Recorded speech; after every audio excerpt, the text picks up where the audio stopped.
Good afternoon. It's Monday, the 5th of June 2017, just after 1 o'clock. Welcome to UK Column News. I'm your host, Brian Gerrish. With me in the studio, Mike Robinson. And we are delighted to be joined today by Patrick Henningsen from 21st Century Wire and also Mark Anderson from American Free Press. And of course, Mark also runs the Truthhound blogspot. Major events, Mike. Let's start straight away with London Bridge attacks. Patrick, 21st Century Wire here, pretty quick to get some comment out on this. This was Sean Hilton. London Bridge attacks, who knew, who benefits the most? What was Sean's main points here? We're going to go into this in a bit of detail, but what was he highlighting? Sean was highlighting a few things. One of them looking at how this event helped to shape the environment for the upcoming general election, which is scheduled for this week. So that was one point that he made. He also pointed out that there was a unusual event at London Bridge on March 7th where there was an abandoned car that was identified by police, and the whole area was evacuated for this, and dozens of security service personnel and vehicles descended on the area, and the area was evacuated. So he said that this could have been somewhat of a dry run, if you will, for an emergency event. And so a number of other items in here, and who benefits the most, immediate reaction from the state to call on, say, controls on the internet, increased security, less privacy. This has all been put in print here in advance. So we've basically said that this is the agenda for the London Bridge attack. So who benefits really in terms of consolidation of power of the state? And then soon we might expect calls for increased military operations in Syria to sort of do something to fight ISIS, as it were. And it's already pressure being put now by Washington, by President Trump. The rhetoric is very intense right now, the last 24 hours from Washington, really almost berating the UK for not doing enough to stop radical Islam. And so Trump's using this to bolster his travel ban talking point, which has been really going since the beginning, since the inauguration. So you can kind of see the configuration of events here is coming together. Here we've got the Daily Mail and their coverage of what's been going on. Jihadi was euphoric hours before the attack as he asked a neighbour about hiring a van. Arsenal supporting father of two had worked for London Transport, also tried to radicalise children in a local park. And they say that the police shot dead the terrorists. One of whom was wearing an Arsenal shirt within 8 minutes of the initial call. So really what the press here, Patrick, seems to be doing is reinforcing the idea that the terrorists are living as our neighbours, living amongst us, as it were.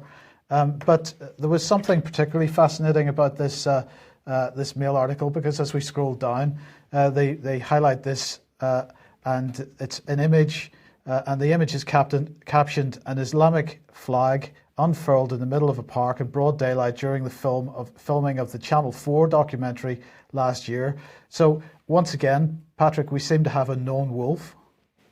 Yes, and in Sean Hilton's first article on London Bridge attacks, he predicted that one of the attackers would in fact be a known wolf. You can go read that in the original post, which was posted hours after London Bridge, and Sean was absolutely correct. Now we find out there was a so-called known wolf, known to the security services. Not only that, a celebrity jihadist. So Channel 4 did a documentary last year in 2016. It was released. It was called The Jihadist Next Door. And in this film, and they can't release the names for whatever reason, but this is, I guess, one of the attackers or an accomplice of the attackers, which was featured in this Channel 4 documentary film. And rightly, we point out in the article that, how did Channel 4 get access to this radical cell? Were they working with a stringer? Were they working with a police informant? Were they working with the police themselves to help cast, to get the actors for this documentary together? So this is a valid question I would probably put to Channel 4. So, I'm not saying boasting that Sean was correct in this prediction, but it's the same exact prediction we made on the last 4 major terrorist attacks, and they've all featured a known wolf. So we're just saying that there's a trend here that's very visible. These are known people, known to the security services, just like the Charlie Hebdo attack as well. Very similar profile MO there, and other similar events in Europe too. So there's a disturbing pattern that's emerging here, and I wish someone in the mainstream media would actually take this to task and investigate it. Maybe one of these newspapers with hundreds of millions of dollars in operating budgets, they could somehow release some resources to investigate this very important trend, which seems to be featured in every single one of these high-profile terror attacks. As you say, Pat, this is quite remarkable that we've got billions of pounds going into British security services in order for them to spy on everybody at every level of society, supposedly to protect us.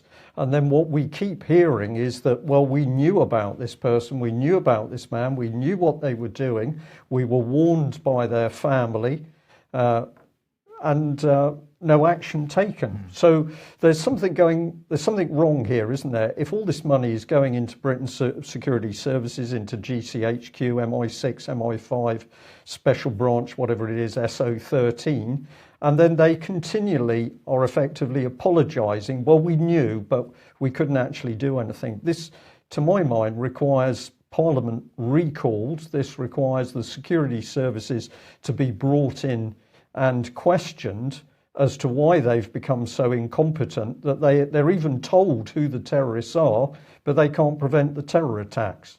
It's not just the funding aspect, Brian. It's also the legislative aspect. A number of draconian pieces of legislation have come through, even after the Snoopers Charter, the Investigatory Powers Act, which was put into place only a few months ago. That was basically giving carte blanche, blanket surveillance by the security services on citizens.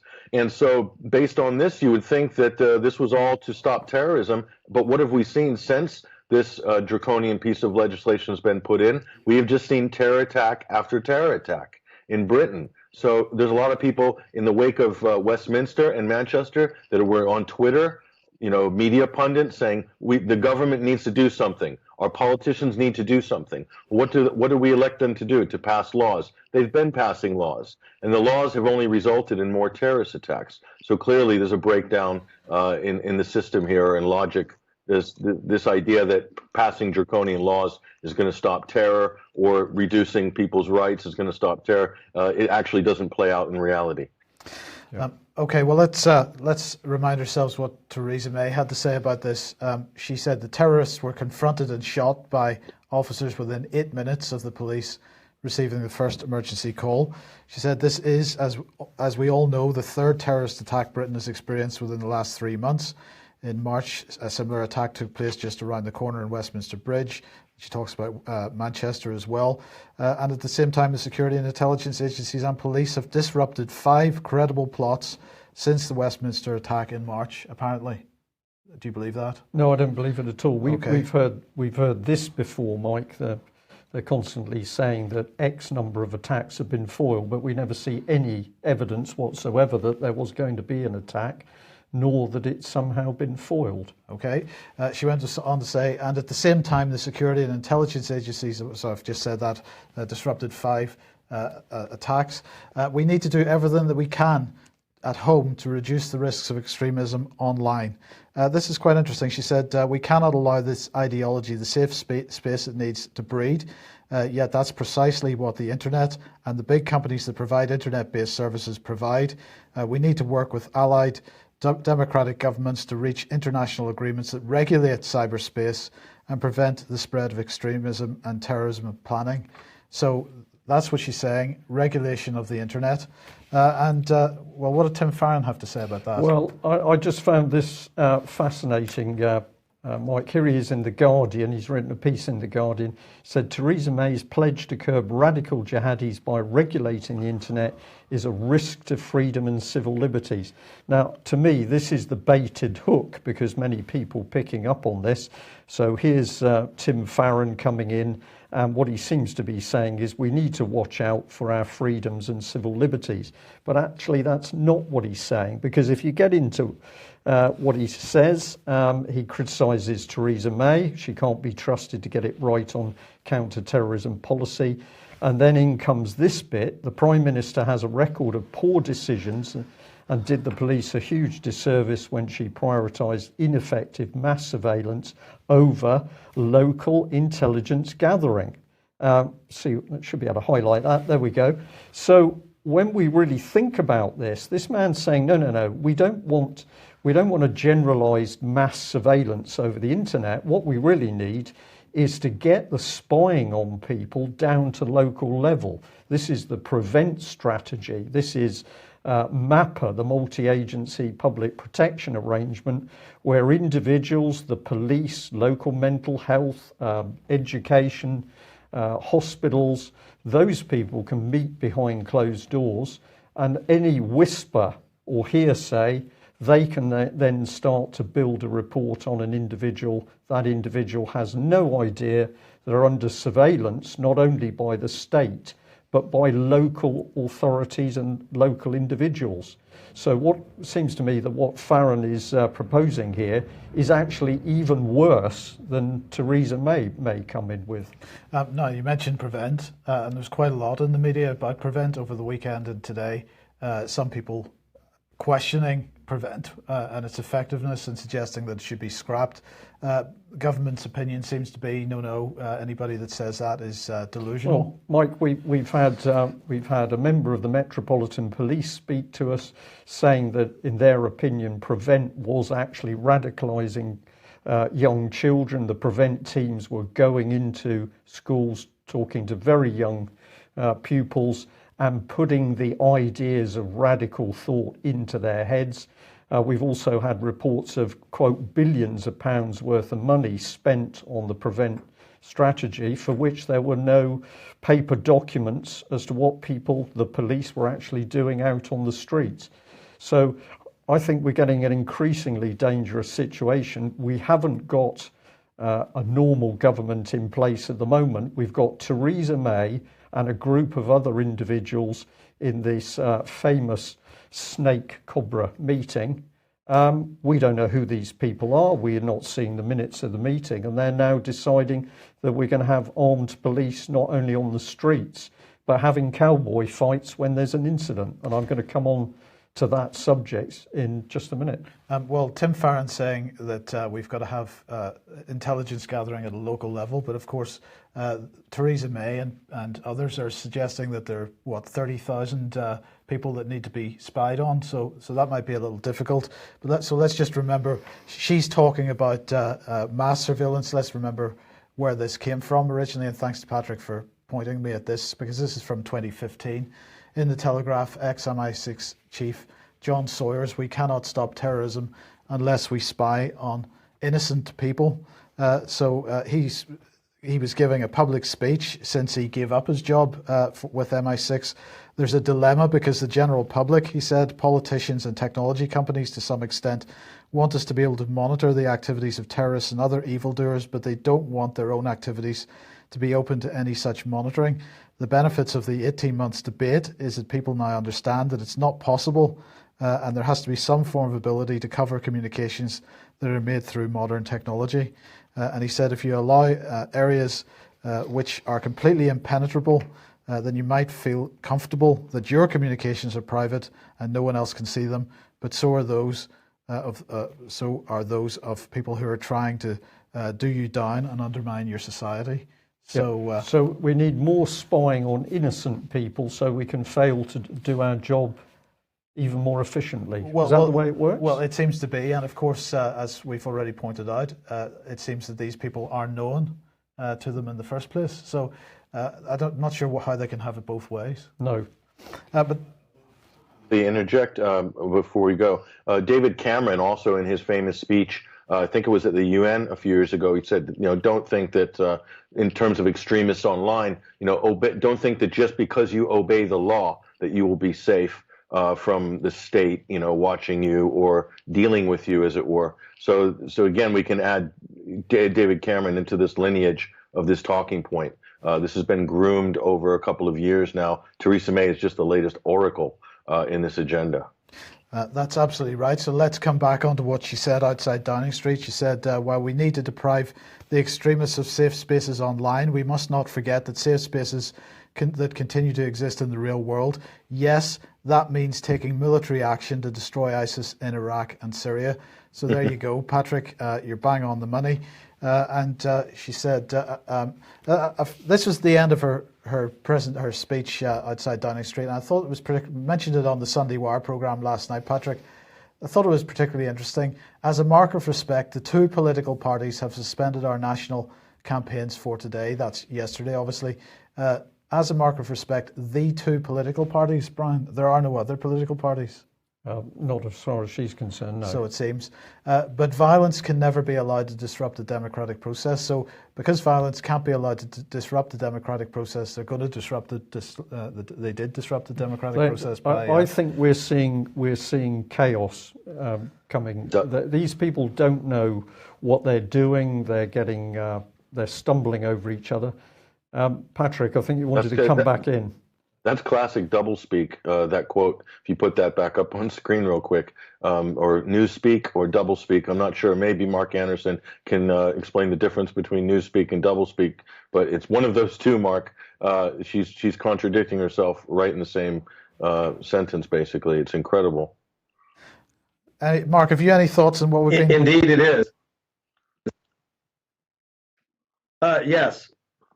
I'm not hearing you guys right now. Go for it. Lost a little sound. I'm sorry. Well, there's the double speak and newspeak that you're referring to, but also it's in the larger sense that, once again, ISIS is a proxy army for the West. All the evidence points to that, with American and UK and Israeli connivance to sponsor ISIS. And then they drive the innocent peoples of North Africa and the Middle East into Europe, and that helps create the ground troops, if you will, for this ISIS threat in the UK. Mm-hmm. So you have contradictory policies as well as contradictory statements.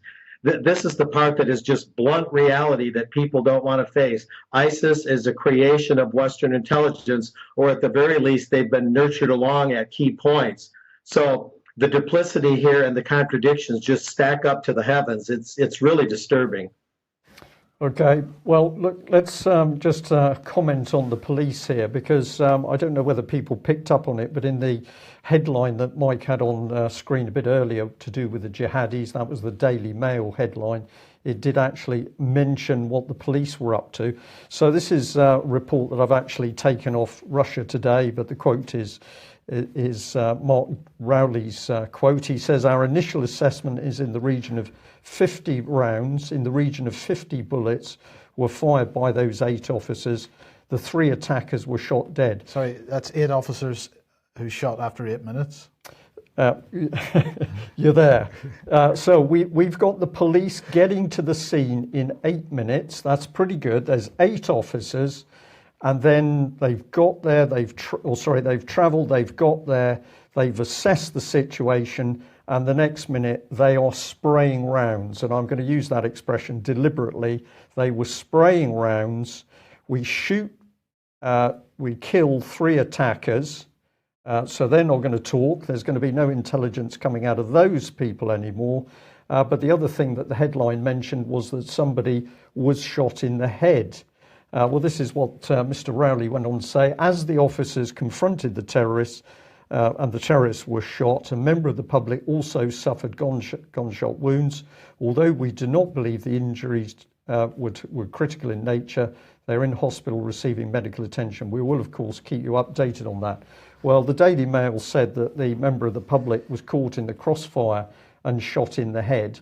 And this is the reality now of having these police on the streets. I was away last week, but in one particular service station, in came the patrol car. 2 policemen got out, both carrying sidearms. But apparently Theresa May has said, well, we're not going to arm all police. Cressida Dick. Cressida Dick, yeah. Okay, beg your pardon. And of course, we've also seen close at hand around the UK Column studio, armed police, automatic weapons training. Are these men totally under control? I don't believe so. We've now had the first civilian casualty, but are they working a shoot to kill policy? I believe they are, but let's bring Cressida Dick on screen.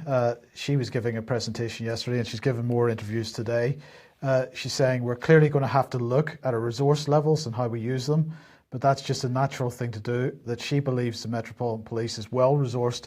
It's interesting that, how are they resourcing the police? Clearly Theresa May coming under a lot of criticism at the moment because she has systematically under-resourced the police. But in all the discussions I've seen about how they're going to resource the police in future, it's not about bobbies on the beat, as it were. It's about some of these more interesting spying activities. This is the kind of direction they want to put the resources into. Yeah, where the police are acting as a Stasi, which is to spy on people. Isn't it remarkable? We've got common purpose guru Cressida Dick here, who has no experience of leading a force on the scale of the Met Police. And of course, she was in charge of the de Menendez killing, which was another disaster. Absolutely. Yeah. Well, it's only a few days, in fact, since the Met has launched their new detective recruitment campaign. They are now no longer requiring new recruits to go through the ranks, as it were. They can go straight into become a detective. They're saying, this is Detective Chief Superintendent Stephen Clayman saying London continues to change and so do its criminals. And of course he was saying this before the London Bridge attack.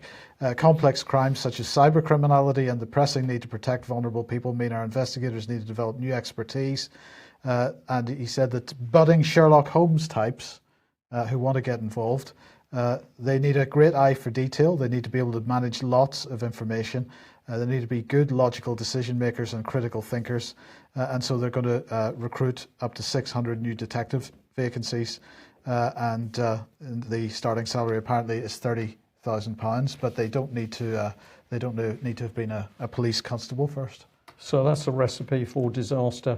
Well, I just thought we'd bring in the new face of the police. I couldn't resist this. A Guardian photograph. This is the start of the raids, as it says. Fresh raids in East London as first victim named.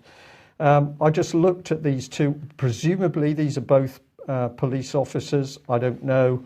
I look at the faces of these women. I do not get good vibes. What do I mean about that? I don't get measured professional. I'm not looking in the faces of people with any form of empathy.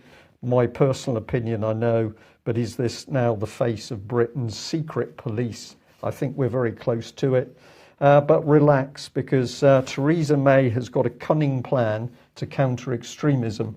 If you're standing, I think you should sit down, because this is, I think Blackadder would be proud of this cunning plan. Here we go.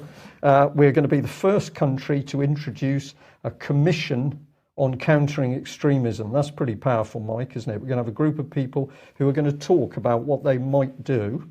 But she goes on to say it'll be working with the public sector, but also with civil society and organisations and individuals to promote our pluralistic British values, and also to help people identify extremism and to know how to deal with that extremism. So we're going to have a think tank, because at the moment we've thought, but we don't really know what we're going to do, except spy on people. But Patrick, this looks a bit more like gangs and counter gangs sort of thing, because of course we're driving or at least, sorry, not me, or us, but the British government is driving the extremism. So now we're going to create a commission on countering the extremism, and now we can drive both sides of the argument.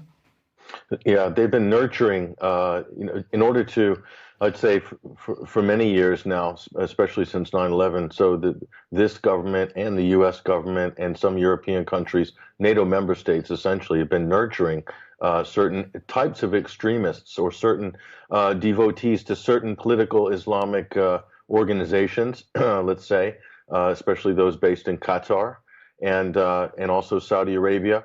And so by doing so, they're hoping to, say, recruit an army to fight in Libya, an army that will fight in Syria, an army that could be deployed. This goes all the way back to the army that was recruited to fight in Afghanistan. That was a global recruiting drive. And so after the war is finished, after the fighting's finished, they then house them back in Europe and they give them everything, benefits, anything you can wish for, and maybe even political clout and some sort of political organizations, and put them in think tanks. Maybe you see them on the BBC, some of these people, okay? And then also some of them are hanging out in mosques. In other words, it's a very dangerous sort of thing you're cultivating. And then if there is anything that happens, then it's all written off to sort of blowback of foreign policy, or that the police are being politically correct by protecting Islamic extremists in Britain. That's just a surface level talking point that's being used by certain people in the so-called alt-right and certain parts of the media to whip up righteous indignation, but they're not going very deep. They stop at the sort of PC liberal versus conservative, right versus left juncture, and they don't go further to say the state itself is actually playing both sides of this equation.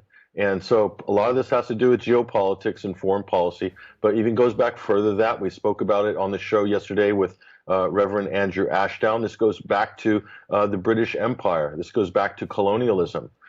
So a lot of these connections are cultivated post-colonial British Empire. And we need to have this honest, deep discussion about that incorporates history, incorporates geopolitics, incorporates present day geopolitics and foreign policy. It incorporates religion as well, and incorporates integration and looking at society as a whole. This conversation needs to happen in an honest fashion. The media is not doing it, definitely not. They're just treating it on the surface. And so we're going to continue to have these problems and continue to see maybe some agencies, intelligence agencies, are playing with fire in trying to keep these sort of individuals or organizations so under their control. Sometimes they're not completely in their control, and sometimes they're being directed to instigate the mayhem, some of the mayhem that you see on the streets of Europe. Right, Patrick, just very briefly on this one, we wanted to highlight this. We've got a couple of stills here from a video that's appeared on YouTube. It's labeled CNN Fake News. It's on the channel of Libertatem, which is Libertatem. And if you search for CNN stages fake Muslim protest at London Bridge terrorist attack scene. And what we seem to have here is CNN with a huge amount of equipment. Patrick, sort of lining up a line of Muslim women with some placards. And the presenter then goes on to make a presentation to the camera about this. But they've spent the last 5 minutes organizing these people. So this wasn't a spontaneous protest at all. This is labeled fake news. That's exactly what it is. And it's pretty high budget fake news at that.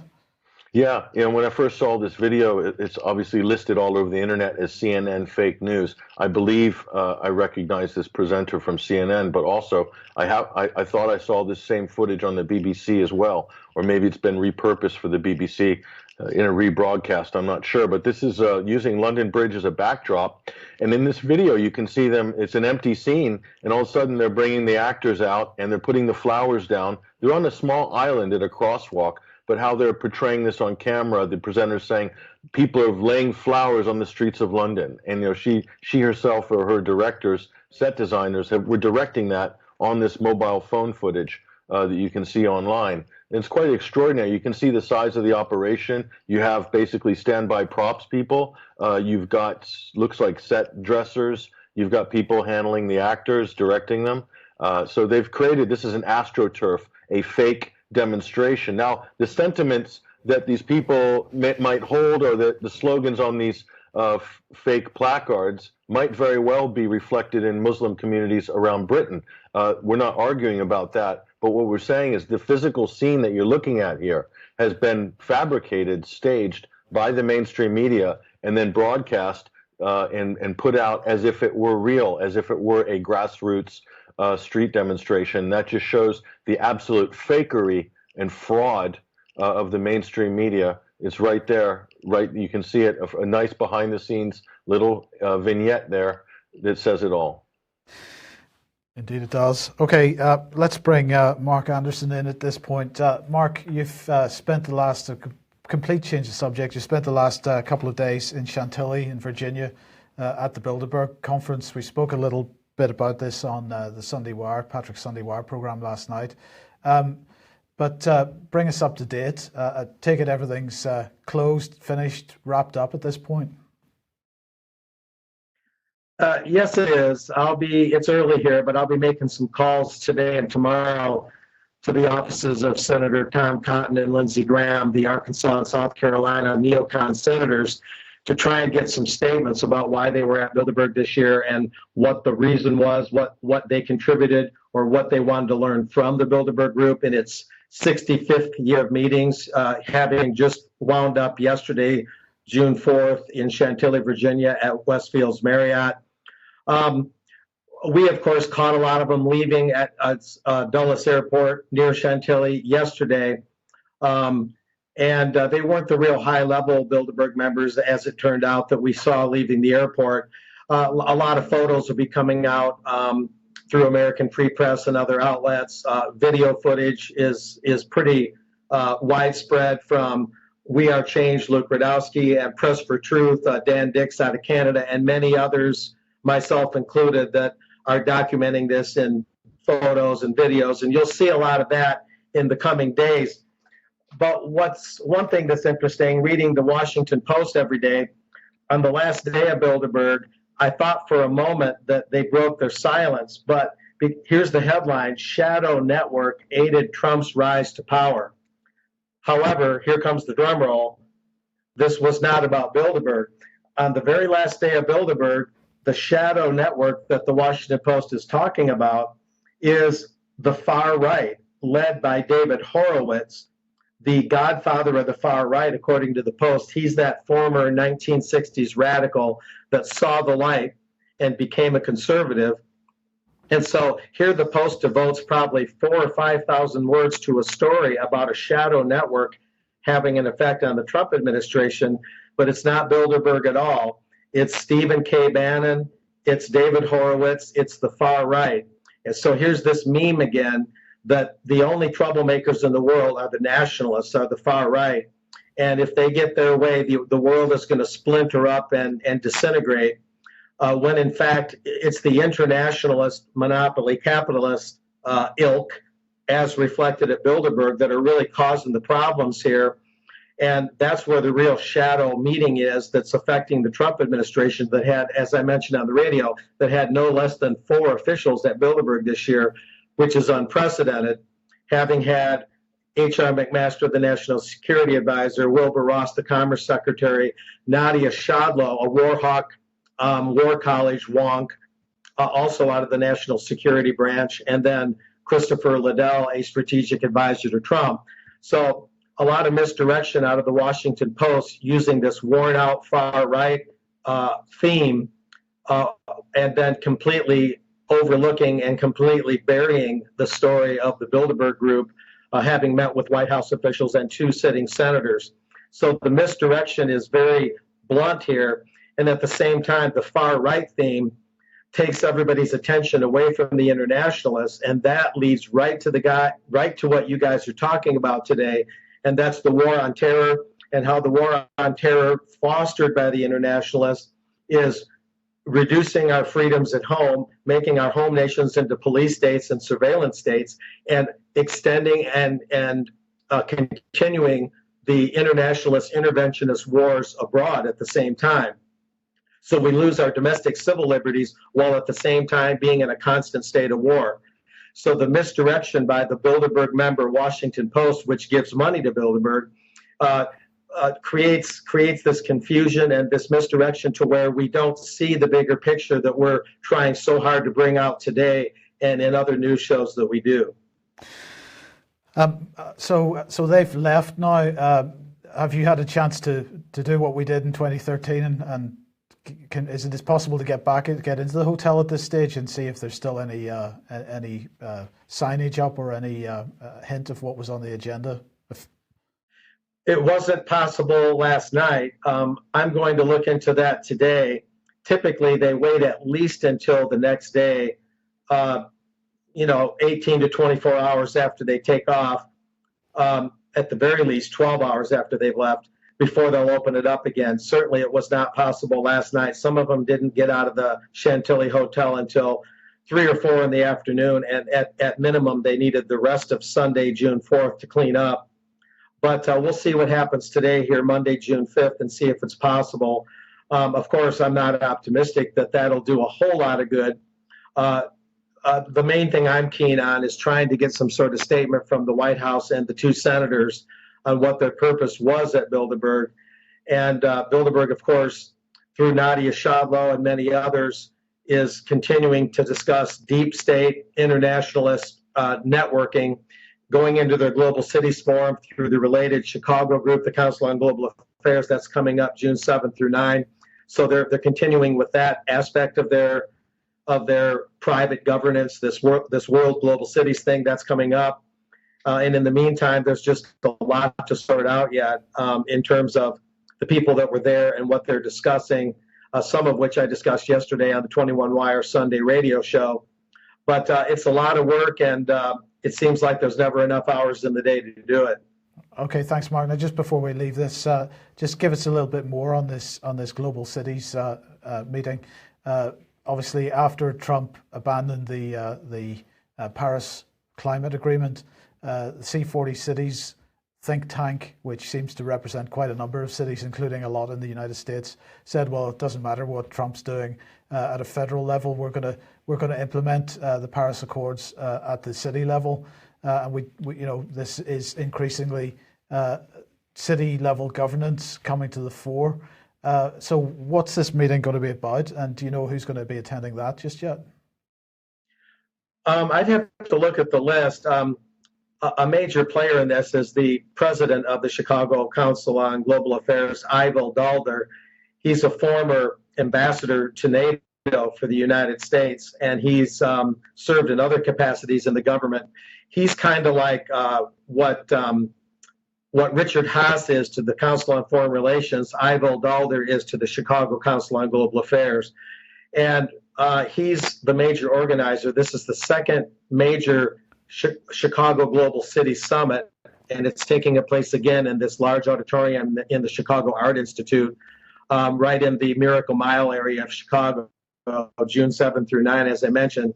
And it's interesting what you said, Mike, that the cities like Chicago, which is run by the internationalist mayor, Rahm Emanuel, I think there's always been a purpose to that. Cities like Chicago are saying what you're saying. It's not just that they want to adopt green technologies, which isn't altogether a bad thing. The dependence on crude oil and coal brings a lot of problems. Let's face it, and it's not always about climate change, but other concerns. But the thing is that they're saying they're going to implement a climate accord independent of the nation state that the cities inhabit.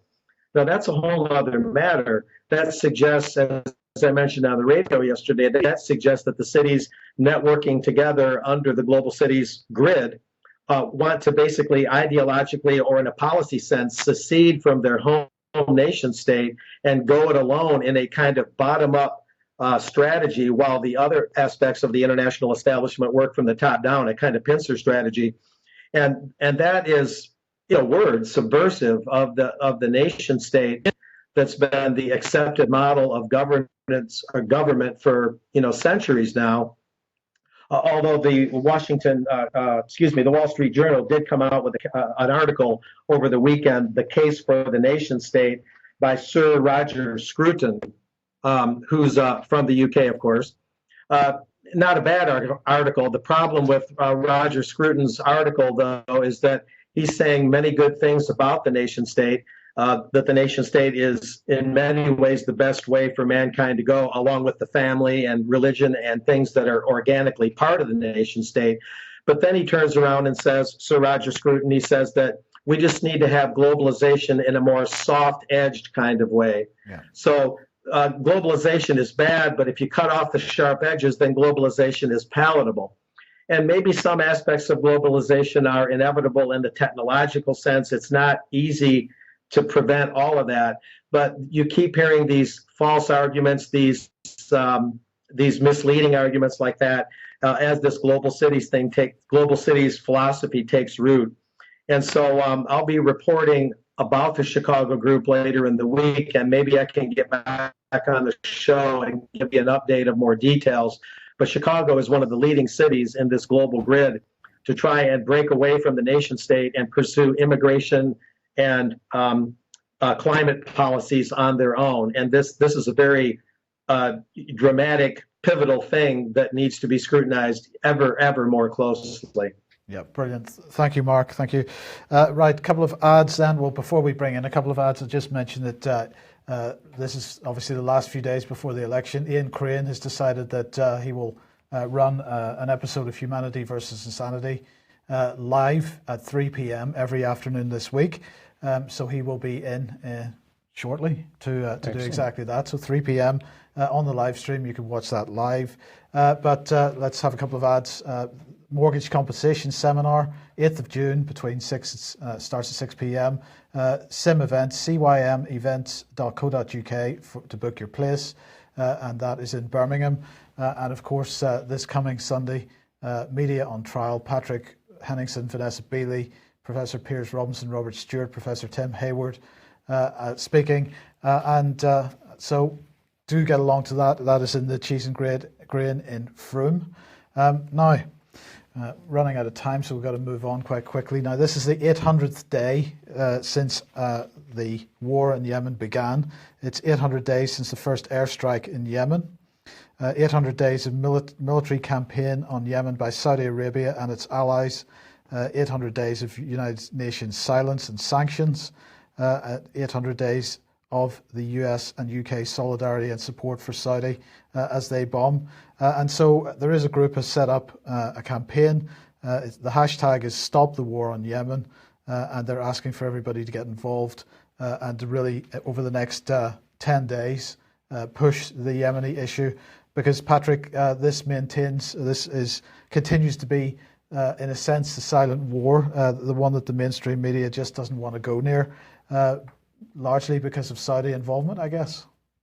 Yeah, largely because of Saudi involvement, but also because what's happened in Syria over the last 6 years has pretty much dominated, and you could say hogged the headlines and the news coverage. And part of that is intentional by the mainstream media. They were piling in on Syria even when the Syrian government was absolutely winning in a lot of areas and doing hashtag campaigns about the Aleppo genocide just before Aleppo was about to be liberated in December. And during this time, Yemen is being carpet bombed by Saudi Arabia with U.S. and British bombs, and record-breaking arms sales to Saudi Arabia from both the United Kingdom and the United States. So very profitable for the defense contractors. And so meanwhile, this country, Yemen, one of the oldest civilizations, some of the most oldest continuously inhabited structures in the world, a great culture, brilliant people, have just been getting hammered,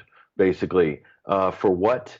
Because the president, the puppet president that's favored by Riyadh and by Washington, D.C. and by London, basically fled. He overstayed his term in office, fled the country, and then basically, so they're bombing on his behalf, basically, President Hadi. So he's not the legitimate leader by anyone's measure of Saudi, and yet they've waged this war for this puppet leader who they say is the legitimate rightful ruler of Yemen. And then they framed the whole conflict in terms of Iran is supporting the rebels in Yemen. This is how they framed it.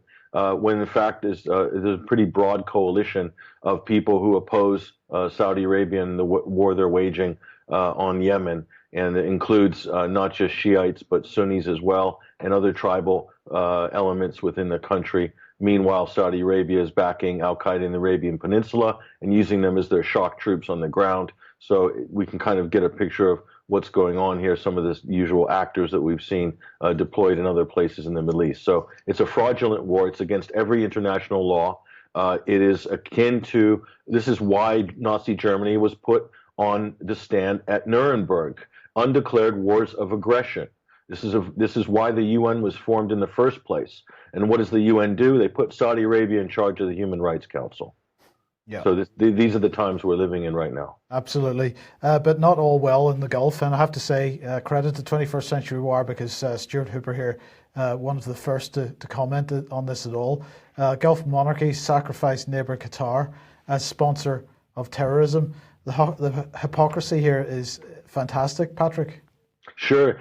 We actually spoke about this, Mike. We gave the prelude to this last week, I think on Friday, when we featured that article by the Middle East-based journalist Sharmeen Narwani, which was talking about how the sort of Sunni unity that there at the Riyadh summit of the Arab nations. This was supposed to be the formation of an Arab NATO. This was chaired unofficially by Donald Trump, and at this meeting, the Emir of Qatar broke ranks and spoke up against an Arab NATO, which is designed to basically confront Iran in the region. And so he broke ranks, and you can see the U.S. and the U.K. are playing both sides of this spat between Saudi Arabia and Qatar, or Saudi and the Emirates and Qatar. They're playing absolutely both sides of this. Qatar hosts U.S. CENTCOM, Central Command and Control. Okay, and so the major military establishment there, the United States fully backs Qatar and fully backs Saudi Arabia.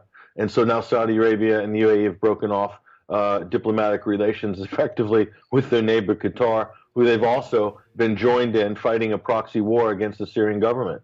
So behind both of all these players, you see the U.S. and the U.K. and doing what they do best, which is to play people off against each other for some sort of geopolitical advantage. Okay, and we see Israel in the background, very quiet too, who are basically preparing some sort of advantage from this split we're seeing right now.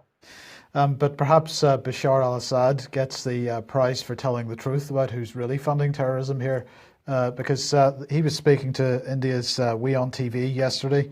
He said when the Saud family created this kingdom, that's Saudi Arabia, they created it in cooperation and coordination with the Wahhabi institutions. So it's one institution, the Wahhabi institutions. The extremism or extremists in Saudi Arabia defend the state because it's their state, it's their own state, it's one. You cannot talk about terrorism and the Saud family as two entities. I have to be very frank with you, that's why they don't deflect. They export the terrorism or the extremism or the Wahhabi ideology to the rest of the world. Nearly every mosque has been supported financially and ideologically through books and through every other means by the Wahhabi institutions. So he's absolutely placing the blame, and it can't just be placed at the door of Qatar. No, it can't. So what I think is going on here is that you have to understand, if you jump into a black cab on the streets of London today, that black cabbie is going to tell you that now Saudi Arabia is behind the funding of radical mosques and radical extremism in the UK, in Europe, and around the world. So this talking point has made it down to street level, to Sun readers level. Okay, that means it's everywhere. That means everybody has connected these dots by now. So what Saudi Arabia is trying to do by throwing Qatar under the bus is to shift some of the blame there. Unfortunately, Qatar is not a household name like Saudi Arabia is in the West. So I don't know how much this is going to net. So Qatar tends to favor the Muslim Brotherhood. They house the Muslim Brotherhood, and the Muslim Brotherhood branch of Hamas are based in Qatar. Okay, Saudi Arabia and the UAE don't like the Muslim Brotherhood track because they see that as a potential threat, this politicized version of Islam. So they don't like it. And in fact, they helped to wage a second Arab Spring in June of 2013 to overthrow the Morsi government, the Muslim Brotherhood government in Egypt at the time. A lot of people aren't aware of that. Okay, that's how that went down. So there is a split within extremist schools in the Middle East. They're not all on the same page. But I can guarantee you this, everybody, on both sides, on the Saudi side and on the Qatari side, there's a Union Jack and Old Glory. Okay, the United States and Britain are absolutely behind both sides of this spat. Okay, thank you for that. Well, we just bring in Theresa May just to finish that segment because very interesting here in The Guardian. We've got Theresa being questioned over the fact she's trying to suppress a report into the funding of jihadi groups because it actually says, well, of course, one of the countries funding was Saudi. So, as you say, this does seem to be coming to the surface, but we're coming towards the end here, just on the clock. But have a look at this. This is the BBC at work against the backdrop of the wars and bloodshed, whether it's Syria or Yemen. I thought this was just utterly incredible. Some stills from a BBC video, which is promoting this model. And why is the BBC interested in this lady? Well, she's gone from supermodel to this. What's the angle? Well, this woman has become a fighter, so the BBC is promoting her. But let's have a look at what this little video actually talks about. Here she is, Hannah Tiger Bowman. She says, it's not a fight against ISIS. ISIS is just an inconvenience. So that rather smashes the BBC's approach that she's out there fighting ISIS. She says, no, I'm not really here fighting ISIS. It's a fight actually for women's rights. That's a pretty amazing statement. The BBC pushing forward a role model of a woman now killing people, could say murder because presumably the deaths are not within a court. But here she is killing for women's rights. BBC, excellent role model. I just found it fascinating. Looks like a bit of lipstick on this picture to me, Mike, so heavily posed. I couldn't resist thinking it reminded me of somebody, but I don't really want to make any form of humour about this one. I think this is despicable publicity by the BBC, and this is the bit that really got me. She says, as she kills people, I would try and not think of them as people. So we've got a woman who should be nurturing, bringing life into existence, is now a killer. BBC loves her because this is heading for the BBC role model. And I think the BBC's up to two things here. One, it's saying to presumably younger women, you need to become like Tiger Bowman and murder people while you try and pretend they're not real people. That's really what you should be doing. But of course, the BBC's secondary objective is to break down Kurdish and Syrian society, that it can be transformed into the BBC Society of EastEnders, or as we've identified on many occasions, BBC Media Action's Kazakhstan Crossroads, where the BBC said we will introduce a new society. And this is the journalist, the BBC journalist, Emma Vardy. I personally think this is some of the most disgusting BBC stuff I have seen to date. And if you feel the same, perhaps you get in touch with this lady and just say to her that we don't really think it's worthwhile. I'll end with just that this is the main part of the BBC article. She tells BBC's Emma Vardy it's not just a battle against the extremist group, but a longer struggle for women's rights in which you kill. Brilliant. We'll leave it there. I think so. Patrick, if you've got any closing remarks, please do. No, not just that. That BBC piece is probably more aligned, in my estimation, with promoting, helping to promote Kurdish autonomy in the region, or to this concept of a breakaway Kurdish state. So this is in line with partitioning Syria. I'm not going to read anything more into the narrative, but I think that overall that's probably the function of that production. Yeah, excellent. And Mark, if you've got any closing remarks as well. Yeah, that's part of the cultural Marxism, this idea that women would leave their traditional roles. It's kind of like dismantling the nation state. You also have to dismantle the family organic unit within the nation state as part of this postmodernist internationalist order that the Bilderberg Group, among many networking groups, wants to bring upon the world.